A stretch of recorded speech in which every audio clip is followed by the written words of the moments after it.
जोहार दोस्तों, मैं उदय भारती आप सभी का स्वागत करता हूँ एजुकेशन मैजिक के इस यूट्यूब चैनल पर। दोस्तों आज हम लोग क्लास 10th का साइंस जो है चैप्टर नंबर 2 अम्ल, क्षारक और लवण को पढ़ेंगे। तो चैप्टर 1 जो है हमारा कंप्लीट हो चुका है, आप उसको देख लीजिए। आपको जो है इस दोस्तों साइंस के लिए आपको एक प्लेलिस्ट अलग से बना दिया गया है, तो आप चैनल में विजिट कीजिए, प्लेलिस्ट को निकालिए और आप जो है डिटेल में उसको देखिए। कंप्लीट आपको 1 नंबर का करा दिए गए हैं विथ क्वेश्चन आंसर। ठीक है दोस्तों, तो चलिए आज का हम लोग जो है चैप्टर नंबर 2 अम्ल, क्षारक और लवण को पढ़ते हैं और देखते हैं क्या क्या इसमें होता है। सबसे पहले देखते हैं अम्ल का भौतिक गुण, यानी अम्ल जो है वो दोस्तों स्वाद में खट्टा होता है, तो इसी के बारे में हम लोग पढ़ते हैं कि अम्ल का भौतिक गुण क्या क्या है। तो दोस्तों अम्ल जो है स्वाद में खट्टा होता है। अम्ल नीले लिटमस पत्र को जो है लाल में बदल देता है, तो नीले लिटमस को लाल में बदल देता है। अम्ल जो है जलीय विलयन में H+ आयन देता है और अम्ल जो है जलीय विलयन में विद्युत धारा प्रवाहित करता है। अब देखते हैं हम लोग अम्ल के रासायनिक गुण। दोस्तों अम्ल जो है धातु के साथ अभिक्रिया करके H2 का निर्माण करता है और अम्ल जो है हाइड्रोजन कार्बोनेट या धातु कार्बोनेट के साथ अभिक्रिया करके कार्बन डाइऑक्साइड CO2 का निर्माण करता है। अम्ल कुछ धातु ऑक्साइड के साथ अभिक्रिया करके लवण और जल का निर्माण करता है। अम्ल शब्द जो है लैटिन भाषा से लिया गया है, जिसका अर्थ होता है खट्टा। ठीक है दोस्तों, ये हो गया अम्ल के भौतिक और रासायनिक गुण। आगे बढ़ते हैं, देखते हैं सांद्र अम्ल किसे कहते हैं। दोस्तों जिससे अम्ल बहुत अधिक मात्रा में हो और जल बहुत कम मात्रा में हो उसे सांद्र अम्ल कहते हैं।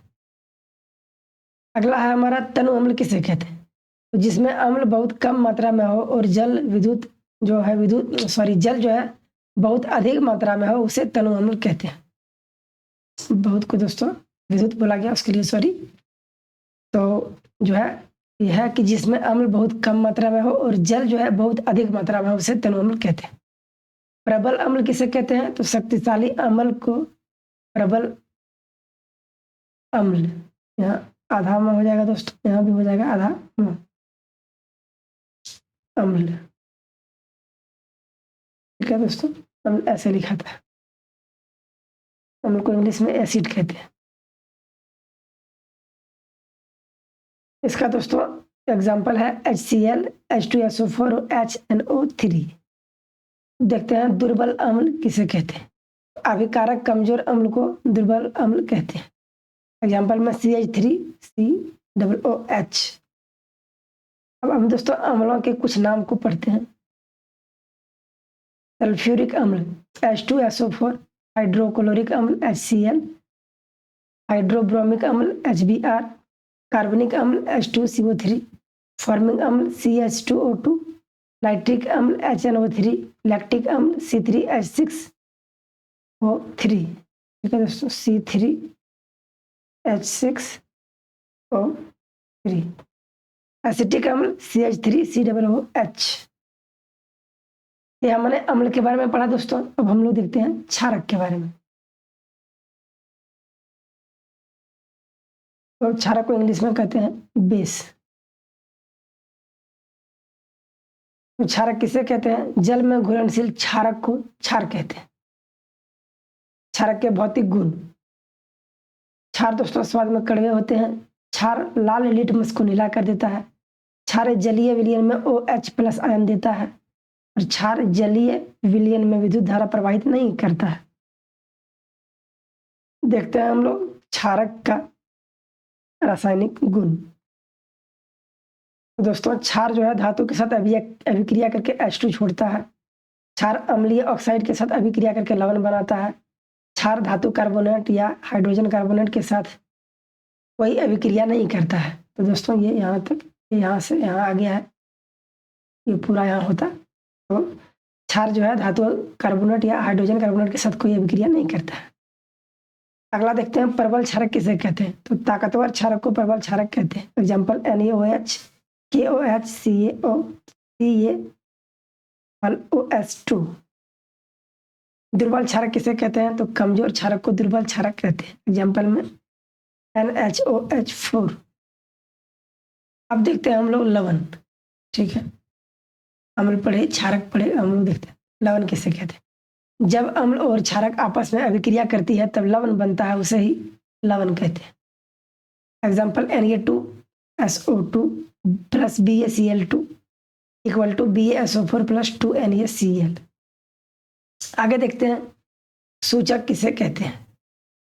तो सूचक किसी भी विलयन में अम्ल या क्षारक की उपस्थिति को बताता है। कुछ ऐसे पदार्थ होते हैं उनके रंग या गंध अम्लीय या क्षारकीय के माध्यम में परिवर्तन हो जाता है, उसे सूचक कहते हैं।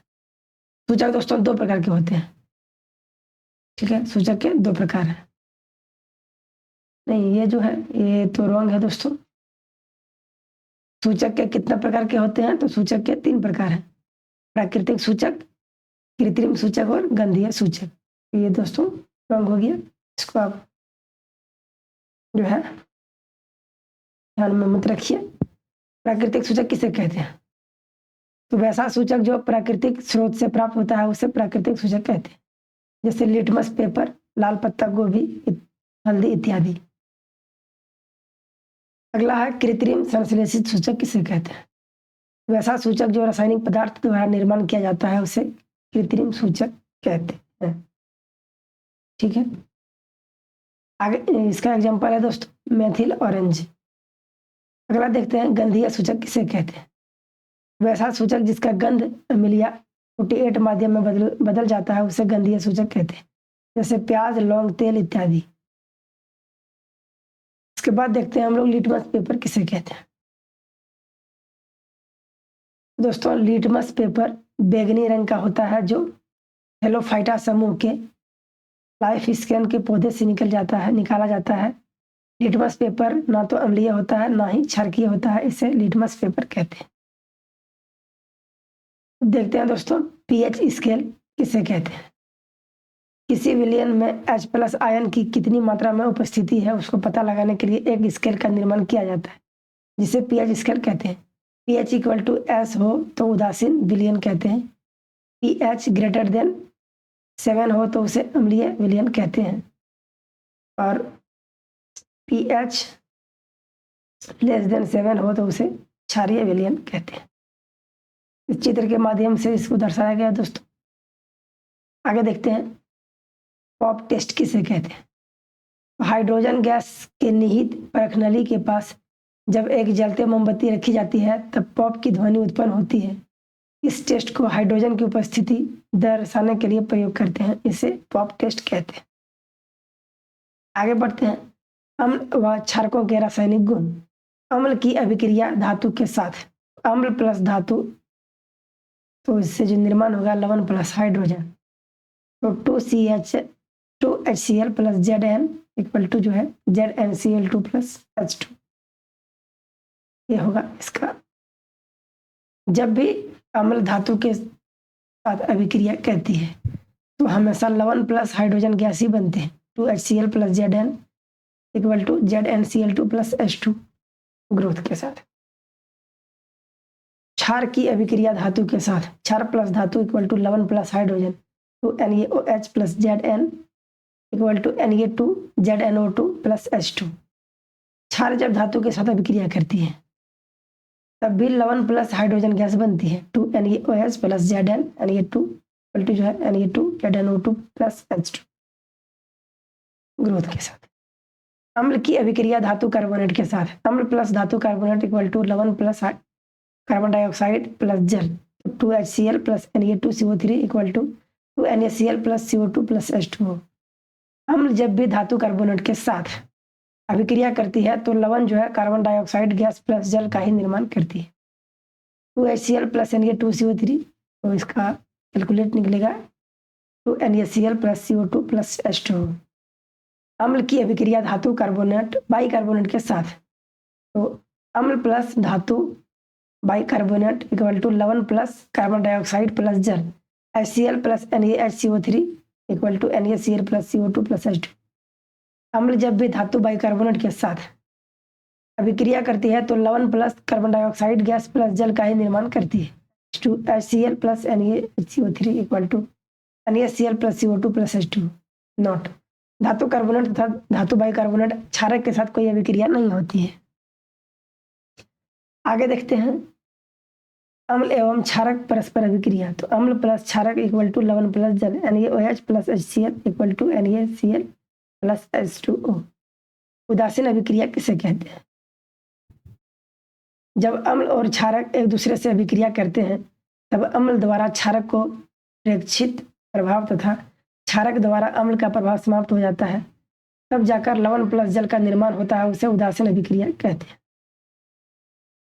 जब प्रबल अम्ल और दुर्बल क्षारक एक दूसरे से अभिक्रिया करते हैं तो अम्लीय लवण प्लस जल का निर्माण होता है, जिसका pH मान 7 से कम होता है।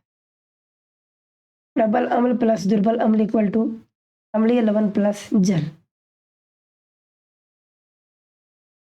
जब दुर्बल अम्ल और प्रबल क्षारक एक दूसरे से अभिक्रिया करते हैं तो क्षारीय लवण प्लस जल का निर्माण होता है, जिसका pH मान 7 से अधिक होता है। दुर्बल अम्ल प्रबल क्षारक तो क्षारीय लवण प्लस जल, दोस्तों प्लस हो जाएगा। जब प्रबल अम्ल और प्रबल क्षारक एक दूसरे से अभिक्रिया करते हैं तो उसे उदासीन लवण प्लस जल का निर्माण होता है, जिसका pH मान 7 होता है। तो प्रबल अम्ल प्लस प्रबल क्षारक इक्वल टू जो है उदासीन लवण प्लस जल। जब दुर्बल अम्ल और दुर्बल क्षारक एक दूसरे से अभिक्रिया करते हैं तो उदासीन लवण प्लस जल का निर्माण करते हैं, जिसका pH मान 7 होता है।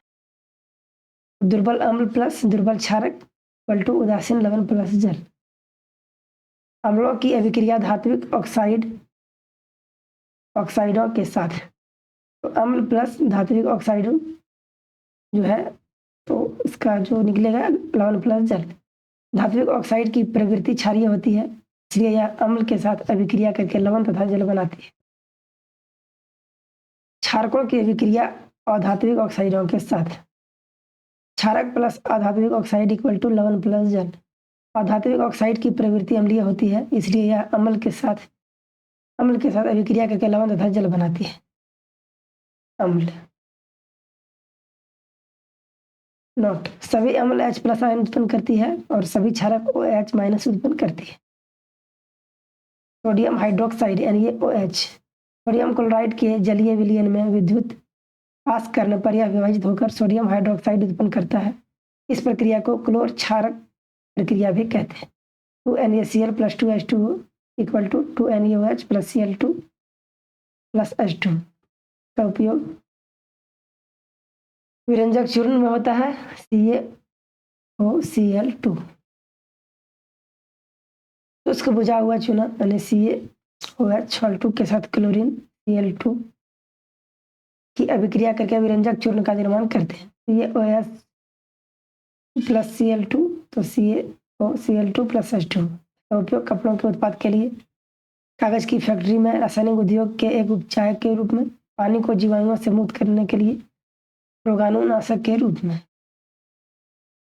अगला देखते हैं बेकिंग सोडा NaHCO3।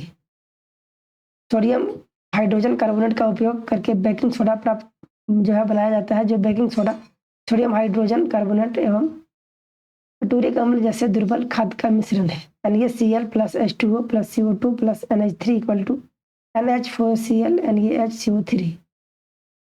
खाना पकाते समय गर्म करने पर निम्न अभिक्रिया होती है। 2NaHCO3 इक्वल टू जो है Na2CO3 plus H2O plus CO2 का उपयोग रसोई को खास्ता पकौड़े बनाने के लिए, रसोई में खाना को शीघ्रता से पकाने के लिए, बेकिंग पाउडर बनाने में बेकिंग सोडा प्लस टाटूरिक अम्ल, इसका उपयोग सोडा अग्निशामक में भी किया जाता है। अगला है धोने का soda Na2CO3 into 10H2। Baking soda को गर्म करके सोडियम कार्बोनेट प्राप्त होता है और सोडियम कार्बोनेट को पुनः क्रिस्टलीकरण से धोने का सोडा बनता है, जो धोने का सोडा क्षारकीय लवण है। Na2CO3 plus 10H2O equal to Na2CO3 into 10H2। इसका उपयोग कांच, साबुन एवं कागज उद्योग में होता है। इसका उपयोग बोरेक्स जैसे सोडियम यौगिक बनाने में होता है। इसका उपयोग घरों में साफ सफाई, हॉस्पिटलों में साफ सफाई के लिए होता है। जल में अस्थायी कठोरता को खत्म करने के लिए भी इसका उपयोग होता है। आगे देखते हैं plaster of Paris, CaSO4 into half H2O। तो जब जिप्सम को 373 केल्विन पर गर्म करने पर जिप्सम जल के अणुओं को छोड़कर कैल्शियम सल्फेट हेमिड्राइटेड में परिवर्तन हो जाता है, उसे प्लास्टर ऑफ पेरिस कहते हैं। यह एक सफेद चूर्ण है जो जल में मिलकर पुनः जिप्सम बनकर ठोस रूप में ग्रहण करता है। CaSO4 इंटू 2H2O प्लस जो है 1, यानी इसको बोल सकते हैं 1/1/2 H2O, CaSO4 इंटू 2H2O, इसको दोस्तों 1/1/2 यानी इसको हम लोग 1.5 भी कहते हैं। 1.5 H2O का उपयोग प्लास्टर ऑफ पेरिस का हड्डियों को जोड़ने के लिए उपयोग किया जाता है। प्लास्टर ऑफ पेरिस का खिलौना बनाने, सजावट के सामान के लिए भी उपयोग किया जाता है। प्लास्टर ऑफ पेरिस का उपयोग सत्ता को चिकना बनाने के लिए भी किया जाता है, इत्यादि। दोस्तों हमारा जो है चैप्टर होता है खत्म। तो अम्ल, क्षारक और लवण का जो हमारा चैप्टर है ये होता है हमारा यहीं समाप्त। ठीक है दोस्तों, तो आप प्लेलिस्ट चेक कीजिए, वहाँ आपको चैप्टर नंबर 1 डिटेल में मिल जाएगा। ये हमारा चैप्टर नंबर 2 था दोस्तों। इसका भी हम लोग क्वेश्चन आंसर जो है नेक्स्ट वीडियो में लाने की कोशिश करेंगे। दोस्तों वीडियो कैसी लगी आप हमें कमेंट करके बताइएगा, वीडियो को लाइक कीजिएगा, चैनल को सब्सक्राइब कर लीजिएगा। वीडियो कैसी लगी आप हमें कमेंट करके बताइएगा। दोस्तों आपको और कोई जो क्वेरीज अगर हो तो आप हमें जो है कमेंट करके बता सकते हैं। ठीक है दोस्तों, हमारे इस चैनल का नाम है एजुकेशन मैजिक। दोस्तों हमारे चैनल का हैंडल है JCERT8, आप इसको विजिट कीजिए। और थैंक यू वीडियो में बने रहने के लिए। तो चलिए मिलते हैं अगले वीडियो में, तब तक के लिए धन्यवाद।